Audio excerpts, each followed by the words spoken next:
Pendant des années, le sol a été nourri, à coups de produits chimiques. Tous les nutriments naturels du sol sont partis, ont été épuisés par des années de culture intensive et en fait, au moment où tu passes en bio, bah, d'un coup, tu arrêtes tous les dopants, pour le sol et pour autant, les nutriments naturels sont pas encore revenus parce que tu as pas encore eu le temps de laisser la terre se reposer, revenir, refaire de la matière organique et autres. Donc en fait, au moment de la conversion, c'est très, très brutal. D'un coup, la plante se retrouve avec plus de nutriments ou alors extrêmement peu et il faut attendre, pas mal d'années pour que la terre redevienne plus riche en matière organique, en nutriments, en azote, en minéraux de manière générale pour, que les plantes repartent et à nouveau un rendement qui soit correct.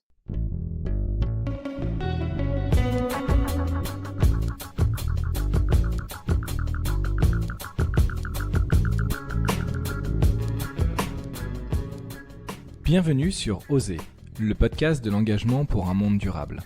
Je m'appelle Jean-Philippe Descas, citoyen engagé pour l'émergence d'un nouveau modèle de société, respectueux des limites physiques de notre planète, plus juste et plus solidaire. Dans Oser, je reçois des acteurs du changement qui nous racontent leur parcours, nous donnent des clés pour comprendre les enjeux de la transition et des pistes pour faire bouger les lignes. Oser est un podcast indépendant à but non lucratif et que j'anime de manière entièrement bénévole. Mon ambition est de participer à la prise de conscience citoyenne sur l'urgence d'agir et de changer de paradigme de société. Je souhaite aussi participer à faire rêver les gens à un autre monde, où les valeurs de partage, de collaboration, de bienveillance et de respect seront portées par tous. Si vous partagez ce désir avec moi, vous pouvez m'aider en parlant de ce podcast à votre entourage, en faisant la promotion des épisodes qui vous plaisent sur les réseaux sociaux, en laissant une note et un commentaire sur Apple Podcast ou tout simplement en me racontant comment vous vous engagez à votre tour. Et maintenant, place à l'épisode du jour. Bonjour Maxime, Bonjour Jean-Philippe, bienvenue sur Oser. merci. Maxime, je te propose de te présenter en quelques mots, de nous dire un petit peu ce que tu fais aujourd'hui dans la vie. Bien enchanté, Maxime, 24 ans, un des 2 cofondateurs de Biodemain, on va en parler juste après je pense. Et à côté, à titre perso, grand fan de sport d'aventure, de lecture et d'entrepreneuriat. D'accord, et ben génial. Écoute, c'était effectivement très bref. Et ben écoute, pour commencer, je te propose qu'on parle un petit peu de Biodemain, de ce qui t'occupe aujourd'hui. Peut-être que tu peux nous expliquer ce que c'est? Avec plaisir. Alors Biodemain, on est une marque équitable qui aide les agriculteurs à passer à la bio. Je pense que vous connaissez tous ce que c'est, la bio ou le bio suivant comment on le dit. Donc le bio, c'est une méthode de culture, plus durable qui permet de protéger les sols, l'eau, la biodiversité, l'environnement de manière générale et de protéger aussi la santé des consommateurs. Donc ça a plein de bienfaits. Malheureusement, passer en bio pour un agriculteur, c'est compliqué. 2 à 3 ans de transition, qui sont très coûteuses pour l'agriculteur. Transition qu'on appelle la conversion biologique. Nous, ce qu'on fait, c'est que pendant cette conversion biologique, durant laquelle l'agriculteur cultive déjà en bio, avec toutes les contraintes que ça impose, mais sans avoir le label, nous, on le rémunère déjà à un prix juste, avant même qu'il ait le label bio, en lui disant: «OK, tes produits sont pas encore bio, mais derrière, bah, tu fais bien ton taf, tu vas vers une agriculture plus durable, c'est important de t'aider, donc on te rémunère déjà au prix du bio». Et Ok. ensuite, nous, ces produits, on les commercialise auprès des consommateurs, final, dans des magasins bio sous la marque Biodemain. D'accord. Et alors, bon, bah, j'ai pas mal de questions qui déjà me viennent en tête sur un petit peu bah, le bio, le modèle économique et puis les problématiques rencontrées par les agriculteurs. Mais déjà, alors je ne sais pas si tu as le chiffre en tête, mais qu'est-ce que représente le bio en niveau culture, proportion des cultures en France?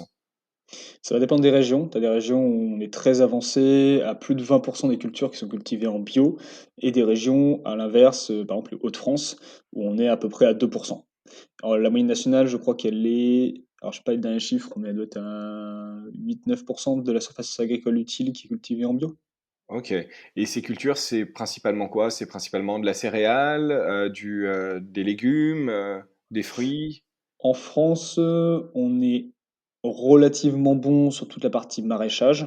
parce que c'est des exploitations qui sont plus petites et une demande plus forte pour la partie vraiment, légumes. L'arboriculture aussi est très avancée. Après ce qui pâtit pas mal, c'est les filières plus, d'élevage. La grande culture est pas au top non plus. Donc ça dépend vraiment des cultures et des régions. D'accord, OK.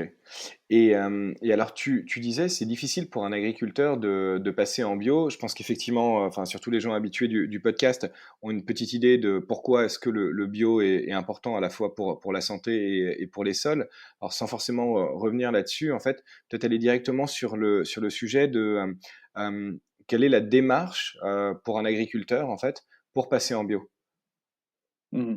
Alors, bah, la démarche, c'est ce qu'on appelle la conversion biologique, donc ce sont les 2 à 3 ans de transition, qui est une période, légale en fait, qui est imposée par, l'Europe pour obtenir le label bio, français comme européen.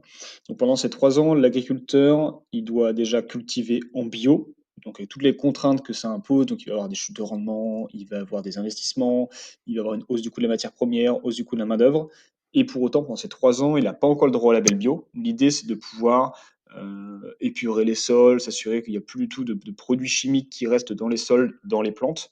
Cette conversion, donc elle est très coûteuse du coup pour l'agriculteur, parce que pendant 3 ans, il a tous les coûts du bio, mais aucun avantage, rémunérateur Mmh.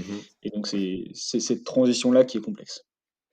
Et alors, si on rentre un petit peu dans le détail, c'est quoi justement ces coûts? Pourquoi est-ce que le bio coûte plus cher en fait à un agriculteur? Tu parlais du coût des matières premières, tu parlais du coût de la main-d'œuvre. Est-ce que tu peux expliquer peut-être un petit peu ces différentes, parties et pourquoi est-ce que c'est plus cher? Alors déjà, il y a un enjeu de chute de rendement, qui est le premier des 3 gros facteurs qui expliquent, la différence de prix.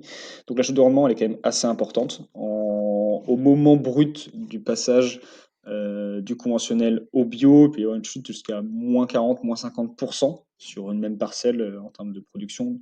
Donc c'est assez important. Ensuite, il y a un enjeu, Alors, du vas-y, dis-moi? pardon, je reviens aussi du coup sur cette chute de rendement. Je suis désolé, hein, je te pousse dans plein de questions et détails à la fois, mais pour bien comprendre, parce que je suis pas sûr que tout le monde comprenne pourquoi en fait il y a une chute de rendement. Mmh. En fait, Qu'est-ce qui c'est fait que que ouais. ouais, pendant des années, le sol a été nourri, à coups de produits chimiques. En fait, tous les nutriments naturels du sol sont partis, ont été épuisés par des années de culture intensive et en fait, au moment où tu passes en bio, bah, d'un coup, tu arrêtes tout, bah, tous les dopants, pour le sol et pour autant, les nutriments naturels sont pas encore revenus parce que tu as pas encore eu le temps de laisser la terre se reposer, revenir, refaire de la matière organique et autres.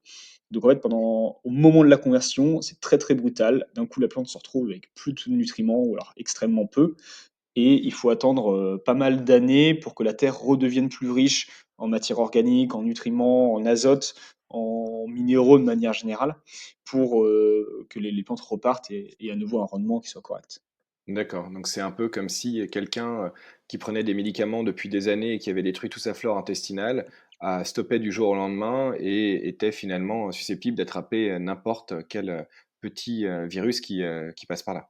C'est un peu l'idée, oui. C'est un peu l'idée. Donc ça, c'est le premier facteur qui explique pourquoi, le bio est plus cher. Ensuite, il y en a un deuxième, c'est le coût de la main-d'œuvre.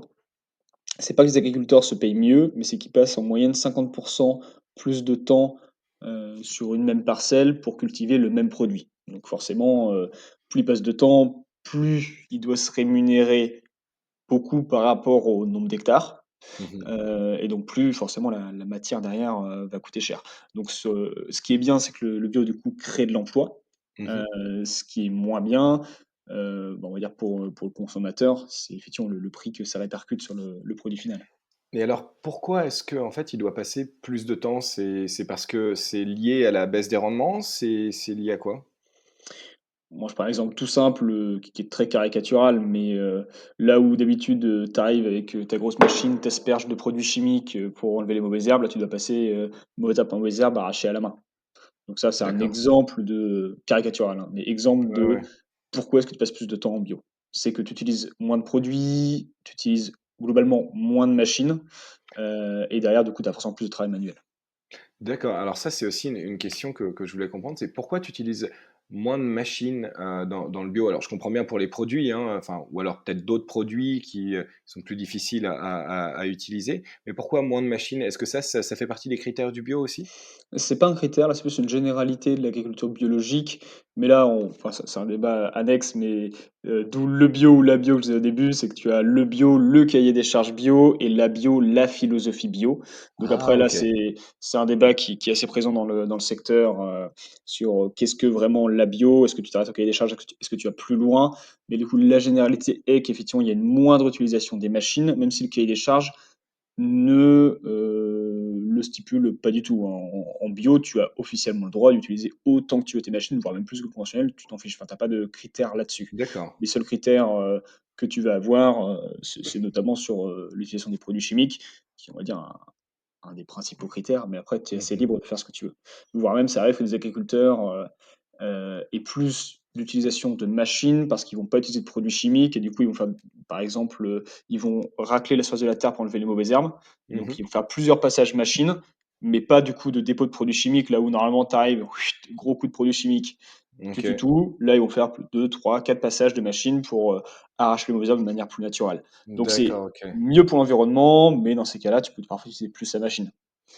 J'imagine que alors je sais pas si ça fait partie des critères, mais dans mon imaginaire, c'est qu'en utilisant une machine, tu retournes beaucoup plus le sol et sur du bio, tu essaies de vraisemblablement moins retourner le sol ou? À nouveau, c'est pas un critère du cahier des charges. Après, tu as OK, beaucoup, beaucoup de, on va dire, théories différentes sur qu'est-ce qui est le mieux pour le sol. d'accord, Aujourd'hui, c'est vrai que les dernières théories à la pointe, notamment à la pointe niveau écologique, donnent qu'effectivement, c'est mieux de retourner le moins possible le sol. Après là, l'exemple des mauvaises herbes, tu retournes pas le sol, tu viens gratter juste la surface. Donc en l'occurrence, c'est pas d'accord. du tout, problématique pour l'environnement. Mais c'est vrai qu'on a tendance à aller de plus en plus vers moins de labour sur, les cultures qui se veulent de plus en plus, écologiques, et notamment, bonnes pour les sols et pour préserver les sols.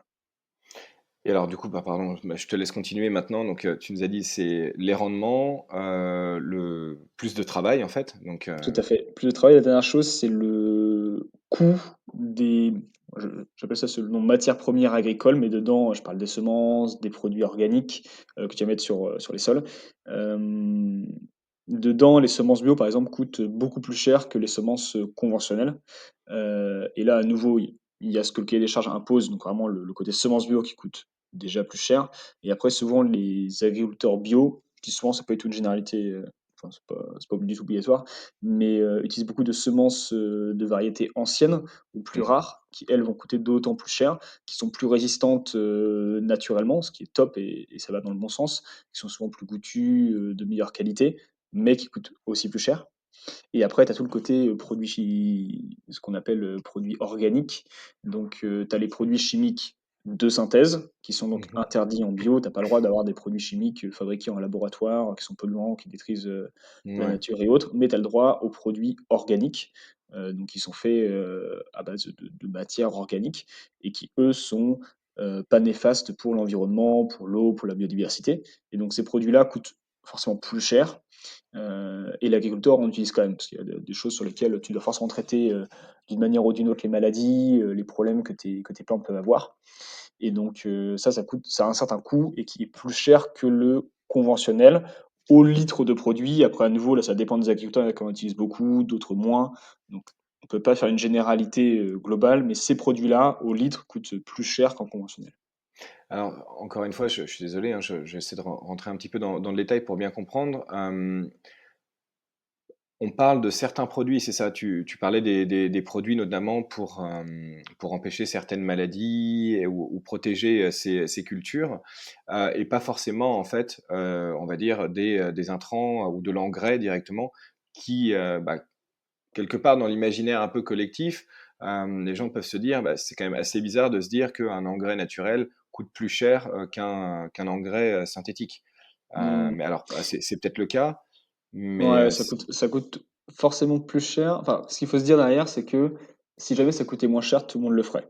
Donc si en bio, on demande on met des contraintes, c'est forcément qu'il y a un coût derrière. Sinon, l'agriculteur conventionnel va toujours i i ira toujours au moins cher parce que c'est une agriculture qui se veut productiviste, qui avait pour but, quand elle a été faite, de pouvoir nourrir à moindre Mmh. coût la population, une population grandissante. On avait une certaine contrainte là-dessus. Aujourd'hui, c'est plus les mêmes contraintes, on n'est plus dans le même monde. Aujourd'hui, on veut produire de meilleure qualité et Mmh. surtout avec un moindre impact sociétal et environnemental. Donc on Mmh. met des contraintes, mais qui sont plus coûteuses. Donc il faut se dire que si l'agriculteur conventionnel le fait pas, c'est que c'est forcément plus cher. Et donc évidemment, tout ce qui est organique est toujours plus cher. Parce que c'est pas fabriqué en usine, c'est pas automatisé, c'est souvent plus compliqué à ramasser, à transporter, c'est des moins grandes quantités. Donc il y a un ensemble de coûts globaux qui font que c'est plus cher. Et alors, une impression que j'ai aussi par rapport à tout ce qu'on se dit, c'est que souvent, en fait, l'impact de l'agriculture bio, le fait que ce soit plus cher, ça va être parce qu'on est aussi sur des grandes surfaces. Alors que si on était sur des surfaces un peu plus réduites, tu vois, que ce soit au niveau du coût de la main-d'œuvre, que ce soit la possibilité d'utiliser les engrais que tu fais toi-même, etc., serait le fait d'avoir peut-être une variété au mètre carré de plantes qui évite finalement d'avoir trop de maladies, etc., qui serait facilité. Mais encore une fois, je suis un néophyte, j'y connais pas grand-chose, Mmh. donc c'est vraiment d'extérieur que je pose cette question. Ouais, bah, en fait, si tu as des petites surfaces que tu fabriques toi-même, que tu fais beaucoup de choses, fait maison, c'est très bien et je pense qu'en termes d'impact écologique, tu es au top du top, tu peux pas faire mieux que ça.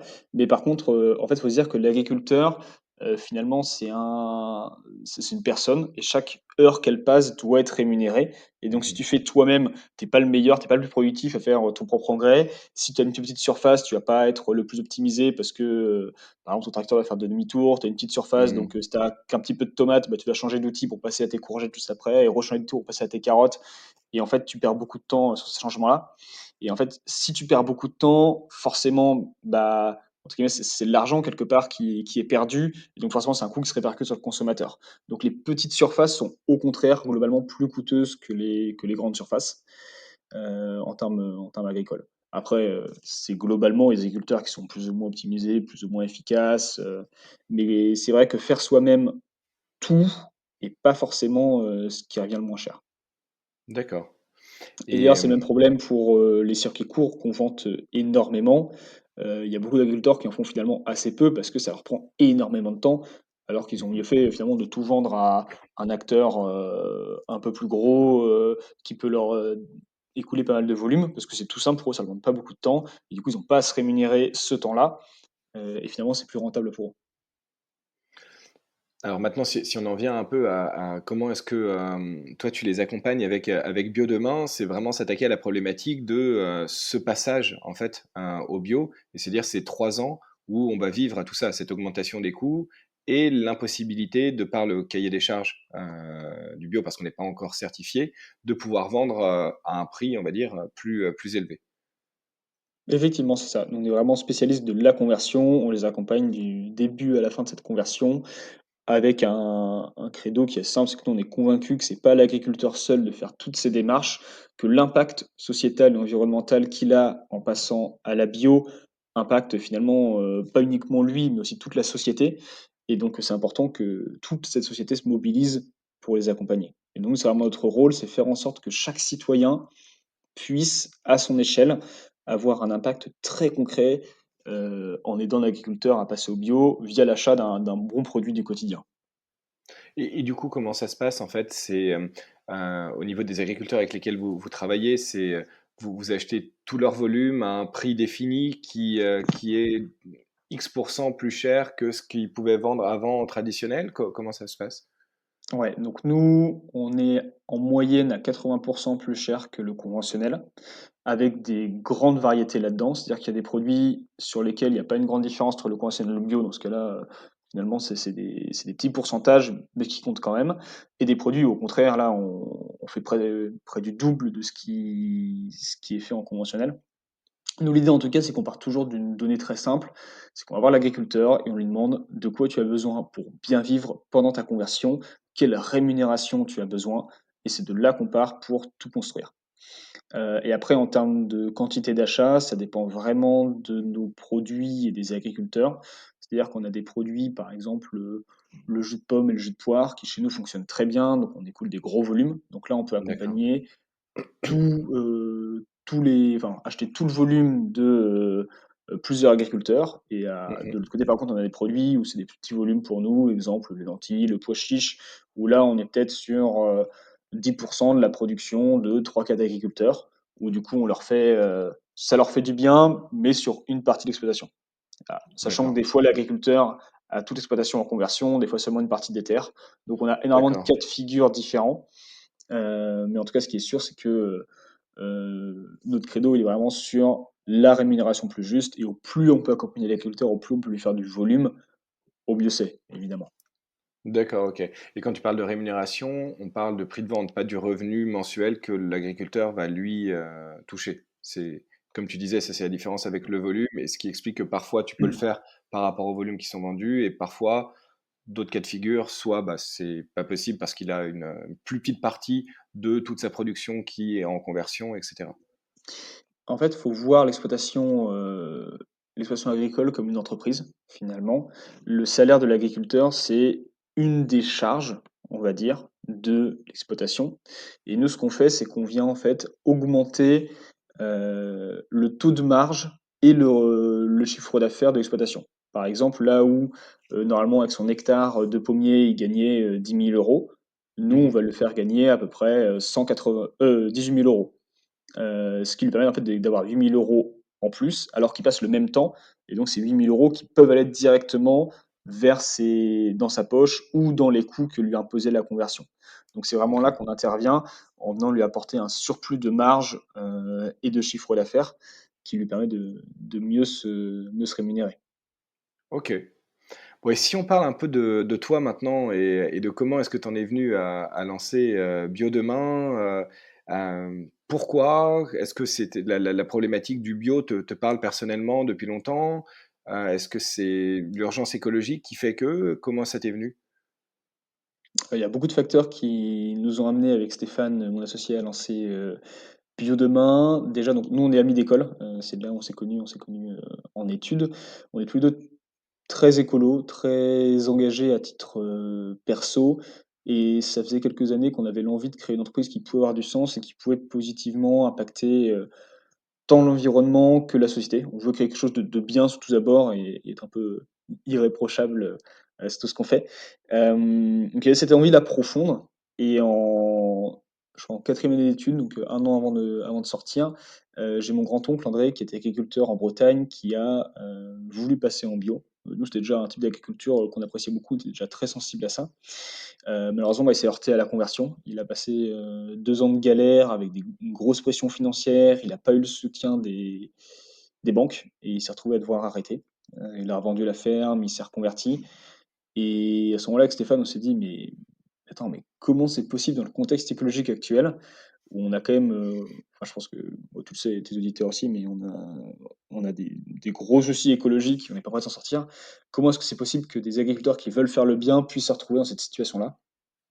Et c'est là qu'on a lancé Biodemain en se disant qu'on pouvait vraiment faire quelque chose de très concret pour aider les agriculteurs.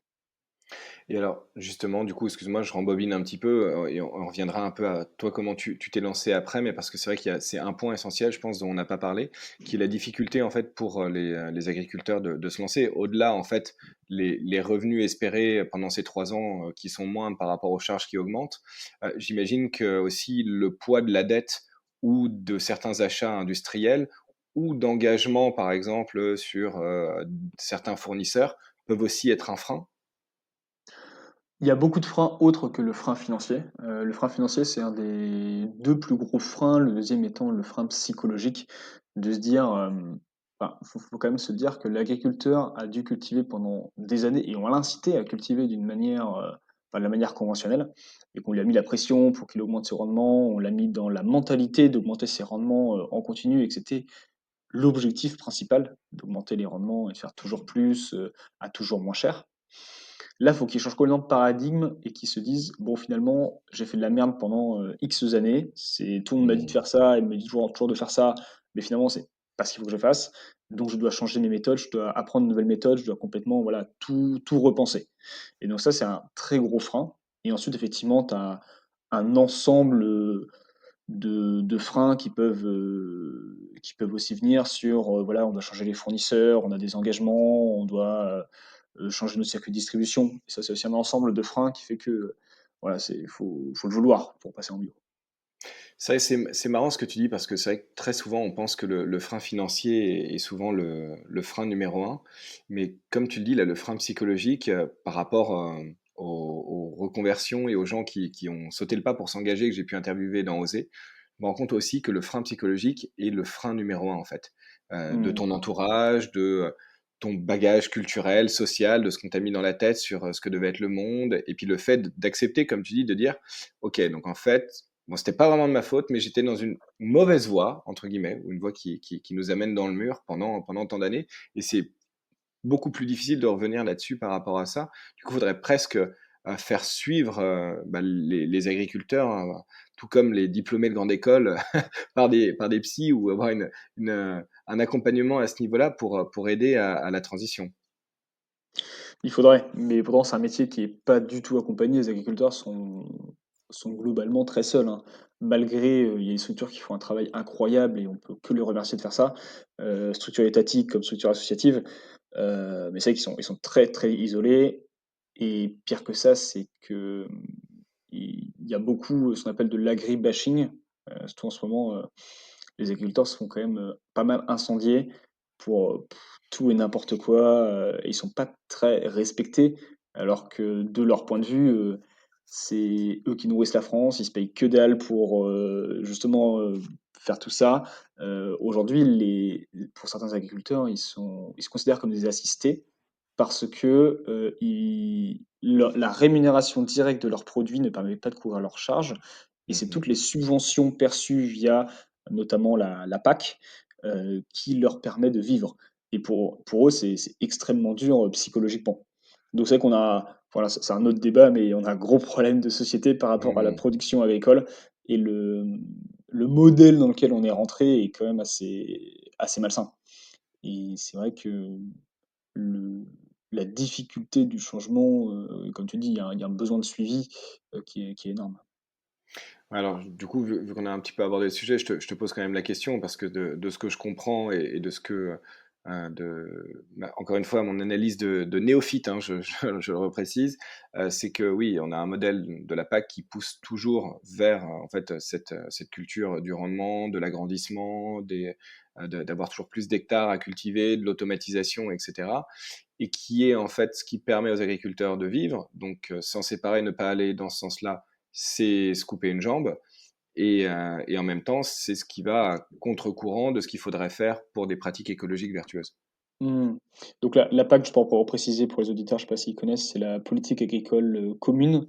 Donc c'est un des grands piliers de l'Union européenne, parce que c'est un des premiers grands programmes européens qui a été mis en place, donc avec, le petit groupe d'origine, je crois que quand ils ont commencé la PAC, il y a une douzaine d'États.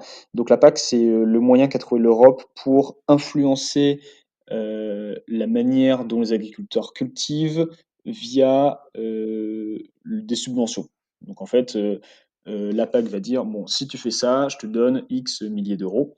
Donc, la PAC a très, très longtemps été, orientée uniquement sur les surfaces, c'est-à-dire que plus tu avais de surface agricole, heu, plus tu avais d'argent.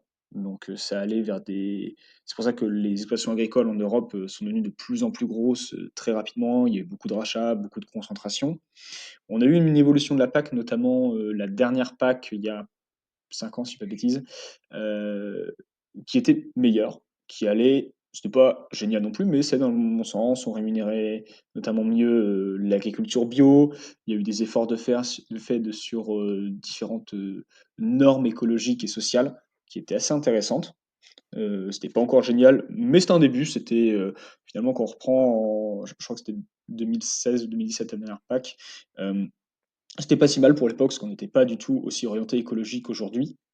Mais là, la dernière PAC qui est on est en plein dedans d'ailleurs, enfin, je sais pas quand le podcast sortira, mais là, Du coup, à l'heure où je parle, on est en plein dans la polémique, la bio à poil, la bio pour tous, où il y a eu effectivement, là la version qui va sortir de la PAC qui est prévue, diminue les aides de 66 pour l'agriculture biologique, ce qui est énormissime alors qu'on en a toujours plus besoin. Elle augmente un peu les aides à la conversion, ce qui, ça pour le coup, est un bon point. Et nous, on est pro-conversion, donc finalement, on pourrait être content, mais ce qu'on se dit, c'est que si on aide les agriculteurs à passer au bio, mais que derrière, ils peuvent pas se rémunérer et qu'ils repassent en conventionnel, on aura tout perdu. Donc, c'est vrai que la PAC là actuelle est pas du tout, en tout cas nous on considère assez ambitieuse sur beaucoup de points. On n'est pas fermé uniquement sur la bio. La bio c'est une très bonne culture, mais on peut aller sur d'autres labels et nous on n'est pas du tout gêné par ça. On n'est pas des sectaires de la bio, mais là en l'occurrence ils proposent même pas d'autres alternatives. Donc c'est vrai qu'on est nous, à titre d'écolo, très déçus des politiques menées par l'Europe et par le gouvernement actuel. Et à titre d'entreprise sociale qui favorise la conversion, c'est vrai qu'on n'est pas sur un modèle très durable pour les agriculteurs bio et que je pense que ça va en mettre beaucoup à l'arrivée. Parce que ça, c'est un point intéressant que tu dis. C'est vrai que, encore une fois, dans mon imaginaire, tu dis, bah hop, on est passé en bio, bah ça y est, c'est gagné. Mais j'imagine qu'il y a aussi des gens qui s'arrêtent parce que peut-être que c'est trop dur, c'est trop de charges, ou même en cours de conversion. Je sais pas si à tout hasard, tu as des chiffres là-dessus pour peut-être donner une idée. C'est une bonne question. Je sais qu'il y a, je crois que c'est 8 d'agriculteurs en conversion qui vont arrêter. Donc c'est pas si énorme, hein. Ouais, Les agriculteurs sont quand même des réfléchissent pas mal et ils sont très bons dans, leurs projections, dans leurs calculs. Donc finalement, quand il y a pas tant, de problématiques que ça pendant la conversion. Enfin mon grand-oncle en l'occurrence, c'est vraiment un cas exceptionnel, hein. d'accord. Ça on le sait. Généralement, ils réfléchissent bien en amont et ils vont pas prendre la décision de passer en bio. Et c'est ça le gros problème, hein, c'est qu'ils se lancent Hmm. pas parce que trop compliqué. Et après, une fois les agriculteurs passés en bio, il n'y a pas non plus un grand taux de retour en arrière, à date, parce qu'il y avait un équilibre financier qui était relativement bien trouvé, il y avait des circuits de distribution qui étaient, relativement bienveillants, qui respectaient le plus l'agriculteur. Aujourd'hui, il y a quand même une concentration du marché bio. Enfin, il y a pas mal de choses qui mettent en place, hein, aujourd'hui, qui sont pas forcément, tip top pour les agriculteurs. D'une part, une grosse concentration de la distribution qui devient beaucoup plus compétitive sur du coup les produits bio. Donc forcément, tout le monde veut tirer les prix vers le bas et d'une manière ou d'une autre, ça impacte quand même très souvent l'agriculteur. Hmm. Ensuite, il y a la problématique de la PAC. Et après, il y a aussi le fait que les agriculteurs entre eux sont plus concurrence parce qu'il y a plus d'agriculteurs bio et même si c'est un très bon point pour l'environnement et pour la société. Pour l'agriculteur, forcément, s'ils sont pas défendus et qu'il y a pas quelqu'un au-dessus qui vient réguler le marché, bah, ils vont commencer à se faire compétition entre eux et c'est pas bon. Et comme tout le marché global, rentre en compétition sur les produits bio, c'est plus une niche aujourd'hui et ça fait que globalement, tout le monde veut tirer les coûts vers le bas, agriculteurs compris, qui essayent de se faire compétition, pour, choper des nouveaux marchés et cetera. Donc globalement, on rentre petit à petit, le bio rentre dans le même schéma que, le conventionnel. Et donc c'est Et là où il y a un enjeu de mieux réguler la filière et d'essayer de de faire en sorte qu'on part pas dans les mêmes travers, en tout cas qu'on n'aille pas aussi loin que dans le conventionnel. Et tu abordes à demi-mot aussi peut-être un problème dont on n'a pas discuté, mais qui est, comme tu dis, l'ouverture à la concurrence, qui n'est même pas que française en fait, qui est internationale sur le bio. C'est-à-dire avec des produits bio qui peuvent venir d'autres pays européens, mais même extérieurs au marché européen et qui sont considérés comme bio et vendus comme bio, mais selon des normes et des labels différents et des prix aussi bien inférieurs. Mmh. Bah, généralement, on les labels bio, le label européen en tout cas est assez proche de celui français, donc on peut pas dire que la qualité est moindre. Par contre, ce qui est sûr, c'est que le salaire de l'agriculteur, heu, je vais dire la Hmm, Pologne parce que il y a beaucoup de pommes polonaises en ce moment qui arrivent, d'accord. mais en Pologne, le salaire est bien moins, donc forcément ça coûte beaucoup moins cher et c'est vrai que ça fait compétition aux produits français. Hem, En plus de ça, il y a un gros manque de transparence des industriels et de la distribution où, on voit souvent des drapeaux, bleu, blanc, rouge sur des produits parce Hmm. qu'ils sont transformés en France. Mais derrière tu regardes, Si jamais ils ont indiqué, parce que c'est pas toujours le cas, les pommes viennent, pas du tout de France et c'est vrai que Mmh. pour le consommateur, c'est très dur de s'y repérer. Tu as une grosse compétition effectivement entre les pays, européens, même hors Europe, où là, à nouveau, en plus, tu as d'une part pas toujours forcément les mêmes critères et surtout pas les mêmes contrôles. Des fois, c'est les Mmh. mêmes critères officiels, mais officieusement, il y a pas de contrôle, donc les gens font pas toujours des bonnes choses. Donc c'est vrai que ce qui vient de l'étranger, il y a un risque qui est plus fort. Après, il faut quand même se dire que le label bio est un label qui est globalement quand même, très, très contrôlé, qui est très surveillé. Donc c'est vrai qu'on a une assurance d'une qualité de base, qui est quand même très forte. Enfin, le consommateur peut avoir confiance dans le label bio. Par contre, ce en quoi il ne peut pas avoir confiance, c'est comment l'agriculteur est rémunéré derrière. Mmh.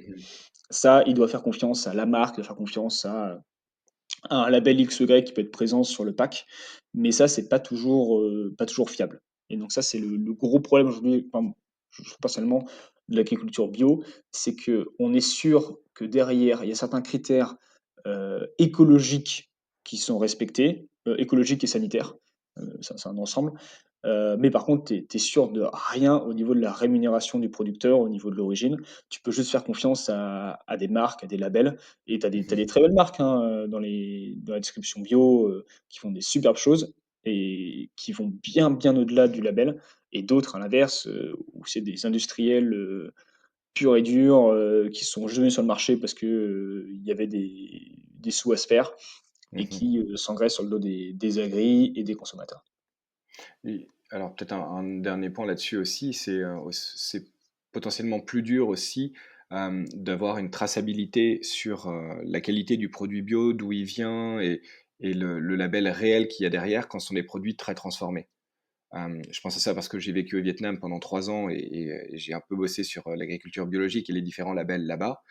Et c'est vrai que quand c'est un produit brut, qui a besoin d'un label européen pour arriver sur le marché, ça pose pas vraiment de problème parce que c'est une vraie certification. Ce sont des inspecteurs européens qui viennent, qui suivent, et cetera.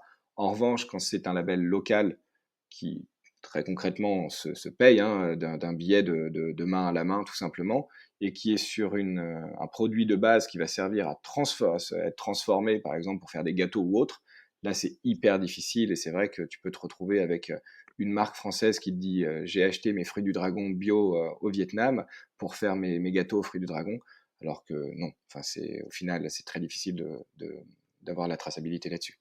Mmh. Bah, de toute façon, plus la chaîne est longue et plus tu as d'intermédiaires, plus tu as de transformations successives, plus oui, c'est impossible de s'y retrouver, hein et ça, c'est le gros problème de l'ultra-transformation et des circuits extrêmement longs et notamment sur, les pays, qui sont entrés plus récemment sur le marché, global, où tu as encore des intermédiaires qui détiennent, de manière pas transparente tous les contacts dans ces pays-là et dans ces cas-là, Mmh. tu sais absolument pas vraiment d'où ça vient, quel est le label derrière et autres. Après je globalement, ça reste relativement bien contrôlé, et même s'il y a beaucoup de tentatives de fraude, elles sont pas mal repérées, OK. mais c'est vrai qu'il y a toujours des choses qui passent, hein. Ça, on peut pas le risque zéro n'existe pas et tout n'est pas tout beau et tout rose parce que c'est marqué, bio dessus, hein, malheureusement. Et bon, alors j'en reviens à nouveau à toi, au niveau plus personnel. Donc tu nous disais que c'est né un peu de cette, histoire familiale avec ton grand-oncle, mais comment est-ce que tu t'es dit, «Je me lance là-dedans, finalement c'est ça qu'il faut faire»? Comment tu as repéré que c'était simplement ce problème de conversion? Et puis comment tu t'es lancé dans ce grand bain? Parce que c'est quand même un sacré marché. Si on reprend du coup à l'origine, parce que c'est un process qui s'est fait, je pense en 3-4 ans, dans ma tête et dans celle de Stéphane. Parce que bon, en l'occurrence, c'est moi qui parle, mais on est bien 2 à avoir fondé l'entreprise. Moi, j'ai vu le film Demain. Je sais pas si tu l'as vu, Ouais, tout à fait, qui a de connu son Cyril petit Dion. succès, je l'ai vu en tout début juste après le bac, je pense à peu près, ou 1 an après le bac. Hem et c'est à ce moment-là que je me suis vraiment dit: «Mais attends, mais» enfin, d'une part, on est vraiment dans la merde et d'autre part, je peux faire quelque chose et on est un peu les derniers à pouvoir faire quelque chose avant que ce soit trop la merde et qu'on puisse plus rien faire à part pleurer. Donc c'est de là que tout est parti. Je me suis dit: je vais bosser dans l'écologie, je vais faire quelque chose pour, que ça aille mieux. Ensuite, je suis parti, 2 ans, j'ai pris 2 ans, de césure, pendant mes études. Donc je suis parti, aux Philippines dans une ONG où on bossait dans l'agriculture durable. Je suis parti à Toulouse dans les biomatériaux, je suis parti à Paris dans le coaching d'entreprise sociale. J'ai rejoint ensuite une start-up néerlandaise, qui faisait des solutions écologiques pour les festivals, où j'ai monté la filiale France. Donc, j'ai commencé un peu à rentrer dans le bain de l'entrepreneuriat, par ces différentes expériences. Et c'est en revenant du coup en France pour ma quatrième année, d'études que là, du coup, j'ai retrouvé Stéphane, sur les bancs de l'école et que, en discutant, on s'est un peu, bon, moi je suis un peu du genre à comment? À m'emballer très vite pour des projets. Donc c'est vrai qu'on s'est un peu, on avait plein d'idées, on était tout excités, on regardait à droite, à gauche, pas mal de choses et au final on sortait beaucoup, enfin on a eu beaucoup, beaucoup d'idées, hein. Ça s'est pas fait d'un coup, on s'est levé: «Ah bien demain, ça va être cool ça, on se lance». On est passé par, 5 ou 6 idées où on a vraiment cru que c'était, l'idée de notre vie. Puis après, en creusant un peu, on se rend compte qu'il y a pas de besoin écologique ou social, ou alors il y a pas de manière de trouver un business rentable derrière, ou simplement on n'a pas les compétences. Enfin, il y a pas mal de choses qui ont fait que ça n'a pas continué. Jusqu'à, mon grand-oncle, où là j'ai appris ça, par la bouche de ma grand-mère d'ailleurs, c'est pas directement par lui. Donc c'était l'été 2018 où là, on a eu l'histoire, on s'est dit: «Putain mais» enfin ça a vraiment touché, à titre perso parce Mmh. que, Stéphane est très proche du monde agricole et donc moi c'était ma famille directement donc forcément ça touche plus et on s'est dit: «Putain, voilà, il y a vraiment un truc à faire». On s'est lancé dedans, on a creusé et je pense que comparé aux idées précédentes, on s'est pas découragé ou en tout cas, on a pris le temps de beaucoup plus creuser Mmh. et finalement, c'est comme ça qu'on s'est lancé petit à petit, on faisait une action qui en enchaînait une autre, qui poussait et voilà, on est parti dedans et jusqu'à aujourd'hui. Et quand tu étais sur les bancs de l'école, parce que finalement, dans ce que tu dis, on voit que tu as été engagé très très tôt en fait. Tu vois, à travers tes 2 ans de césure, les stages, à chaque fois c'était soit au niveau écologique, soit social. Enfin, il y avait vraiment une dimension d'engagement dès ce moment-là. Par rapport à tes camarades de classe, tes camarades de promo, tu te sentais comment? Tu sentais que c'était un mouvement qui était très présent ou au contraire un peu esselé ou différent? Ça a changé, mais à l'époque, enfin, moi je suis devenu un peu, je sais pas, j'étais extrémiste pour l'époque, donc c'est vrai que je suis devenu végétarien en 2015, je crois, 2015-2016. À l'époque, c'était extrême. Enfin, dans les copains, c'était pas quelque chose qui était accepté, je prenais le vélo tout le temps, l'avion, j'avais vraiment du mal à le prendre quand, c'était open bar, chez les copains. Donc c'est vrai que je pense qu'on a eu pour quelques-uns dans la promo, enfin j'étais pas le seul, hein, mais quelques-uns, on a eu cette conscience écologique un peu plus tôt parce qu'on a eu la chance d'être sensibilisés, on a eu la chance de voir les bons bouquins, d'aller, voir les bons films et effectivement, on était en décalage par rapport au reste. Aujourd'hui, ça a bien changé, hein. Je pense qu'il y a pas un seul de mes copains aujourd'hui qui mange de la viande comme il en mangeait à l'époque, même si pas grand monde est devenu vraiment végétarien, mais en tout cas, beaucoup ont diminué. Aujourd'hui, ça a beaucoup changé, mais c'est vrai qu'à l'époque, c'était pas du tout la même chose. Quand on revient, il y a 5 6 ans, l'écologie, on y pensait, on recyclait, mais c'était pas, en tout cas, je pense, quelque chose d'omniprésent comme, ça l'est aujourd'hui. En tout cas, dans notre milieu social. Et au niveau de ta famille et tes parents, qu'est-ce qu'ils ont dit quand tu t'es lancé là-dedans, par rapport à avoir fait entre guillemets, des grandes études et à avoir un gros diplôme avec potentiellement un gros salaire derrière et une belle carrière devant toi, et te lancer dans l'entrepreneuriat social? Quelle a été un peu la réaction? Mmh. Mes parents et ma famille en général a toujours été super bienveillante par rapport à mes choix, dans n'importe quel domaine. Ils m'ont toujours dit finalement, «Va jusqu'au bout de tes études, donne-toi à fond et le diplôme qui te permettra de faire tout ce que tu veux derrière. Mais après si tu veux, faire un métier manuel, si tu veux faire en fait, tu fais ce que tu veux derrière. Tant que tu es heureux, Mmh. c'est le principal». Donc c'est vrai qu'ils ont jamais contesté, mes choix. Ils m'ont toujours posé beaucoup de questions parce qu'effectivement, c'est des choix risqués. Heu, quand on est du coup, quand on a commencé Bio Demain, on n'avait aucun revenu. On a dû trouver des petits travails à côté avec Stéphane pour, réussir à en vivre tous les mois. Donc c'est vrai que les parents s'inquiètent forcément, mais ils ont jamais remis en cause, nos choix. Enfin, je dis mes parents, mais ceux de Stéphane non plus. On a le même genre de famille qui a toujours été derrière nous pour nos choix.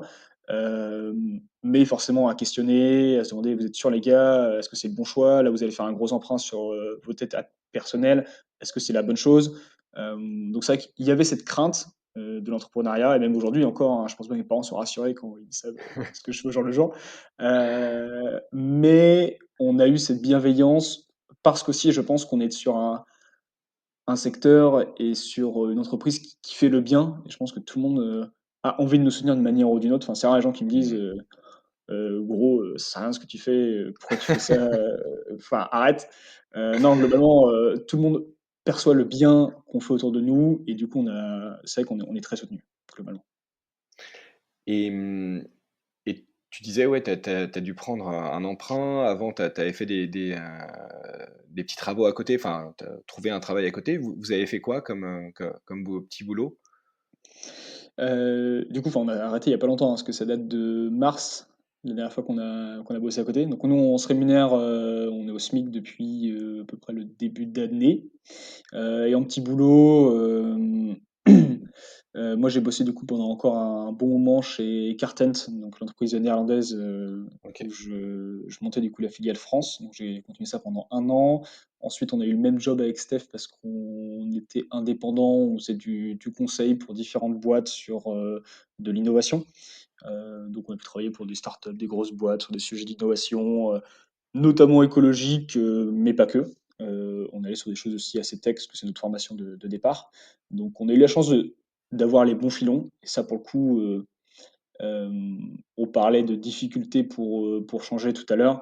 Mmh. Je considère que nous, on a été extrêmement chanceux d'avoir, bah, une famille qui nous soutenait, enfin un entourage qui nous soutenait, d'avoir, aussi les bons filons, à droite à gauche pour, s'en sortir.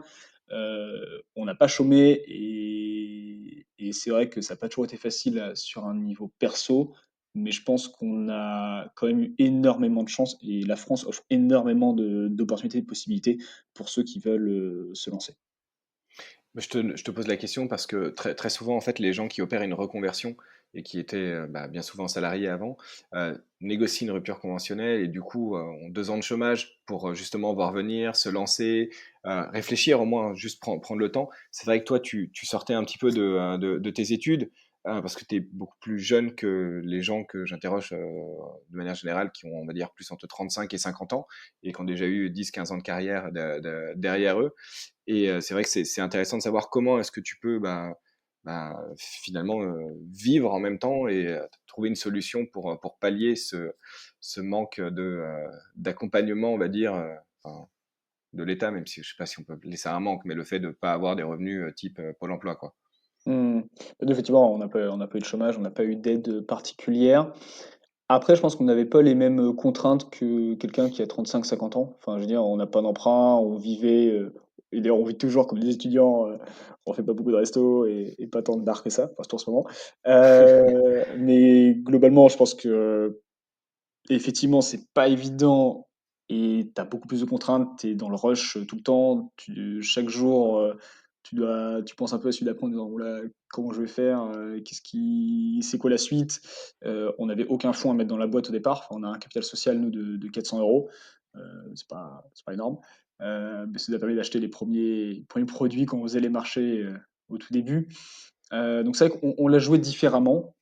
On a gardé des contraintes un peu plus étudiants, donc il y a des choses sur l'université sur lesquelles on n'a pas progressé plus que ça, mais c'est les choix qu'on a faits et je veux dire, c'est faisable.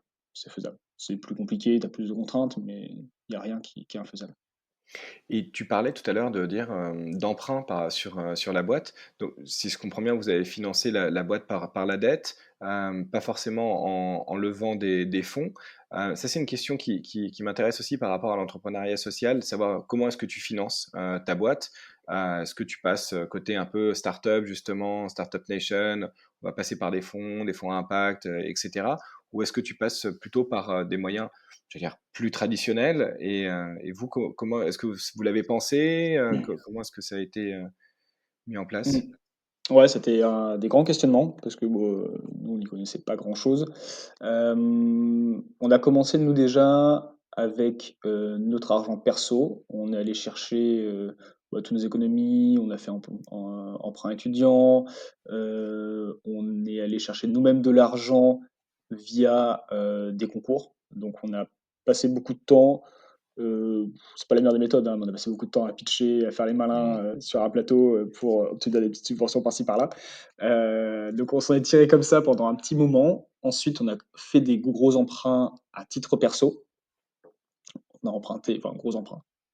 À notre niveau, on a emprunté à peu près 90 000 euros, si je dis pas de bêtises, à nous deux. Oui, Donc c'est quand pas t'as pas mal. trop de revenus, ça commençait un peu à peser. Mais ça nous a permis de continuer. Ensuite, on a continué avec des emprunts bancaires, notamment la BPI, on a eu l'emprunt du Crédit Agricole. Ça nous a permis de bien continuer. À ce moment-là, poursuivre dans l'histoire de l'entreprise. Donc au moment où on gagnait les concours, c'est au moment où on était encore en études, Mmh. on se permet d'acheter du matos pour aller sur les marchés, acheter les premiers produits, imprimer des premières bâches pour communiquer sur les marchés, etc.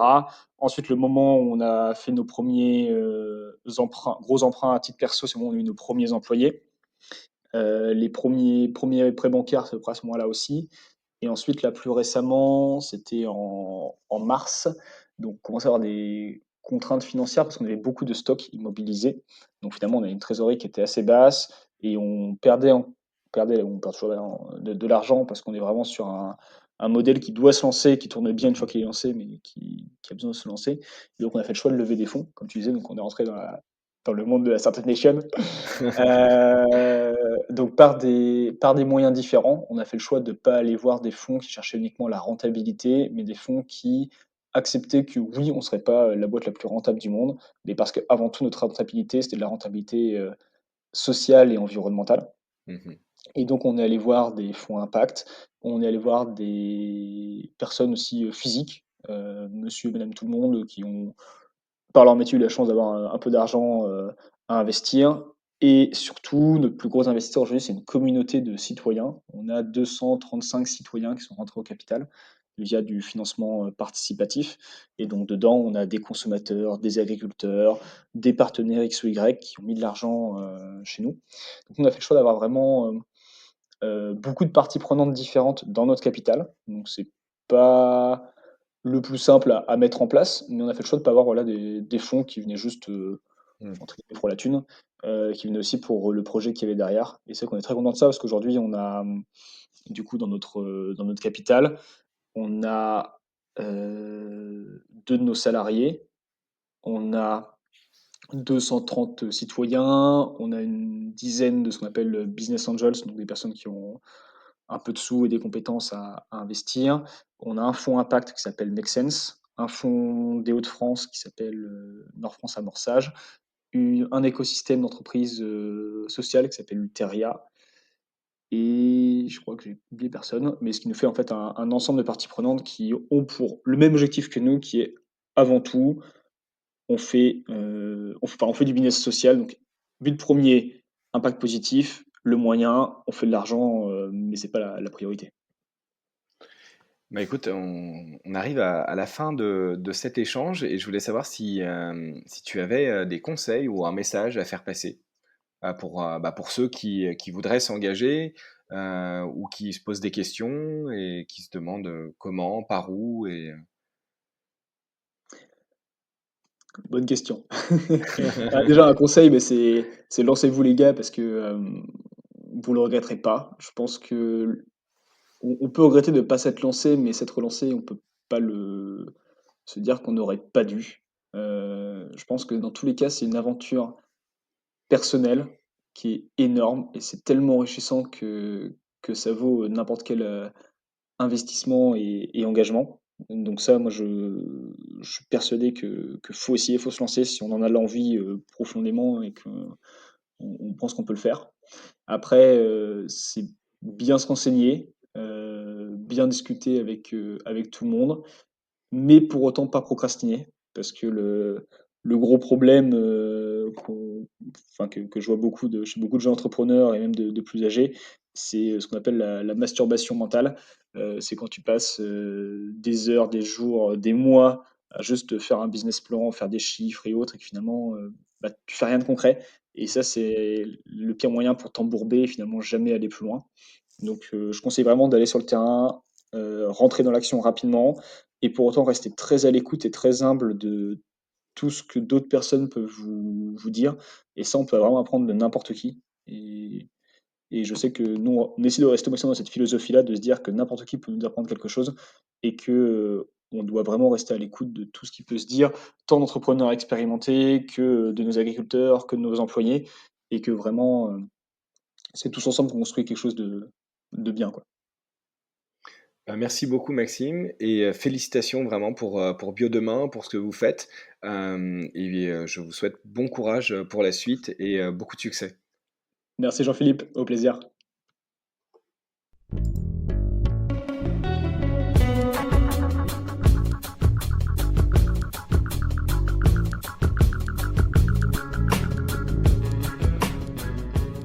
Merci d'avoir écouté cet épisode. J'espère qu'il vous a plu et que cela vous donne envie d'agir à votre tour. Si vous êtes en quête de changement professionnel, je vous invite à écouter les épisodes de la saison 1. J'ai la chance de rencontrer des alumni d'écoles de commerce, des ingénieurs, des architectes ou des chercheurs qui ont opéré une rupture dans leur carrière après un parcours classique pour œuvrer à travers leur métier à un monde durable. Avec eux, j'aborde la question centrale du changement, de ses freins autant sociaux que financiers, afin de lever les barrières et d'encourager ceux qui se posent des questions à sauter le pas. Ces entretiens sont une vraie source d'énergie positive à consommer sans modération. Si vous souhaitez mieux comprendre les enjeux d'un secteur ou d'un métier face à l'urgence écologique, allez voir du côté de la saison 2. Je donne la parole à des professionnels qui nous expliquent à travers leur prisme comment ils voient leur métier, ce qu'il faut changer, pourquoi et comment, afin de tenir les accords de Paris et limiter le réchauffement climatique à 2 degrés d'ici la fin du siècle. Si vous êtes perdu, allez voir du côté des associations comme la Fresque du Climat ou les Shifters. Vous y trouverez d'autres personnes qui, comme vous, veulent agir, mais ne savent pas forcément par où commencer. C'est toujours bon d'être épaulé dans ces moments. À bientôt pour un prochain épisode, et d'ici là, osez!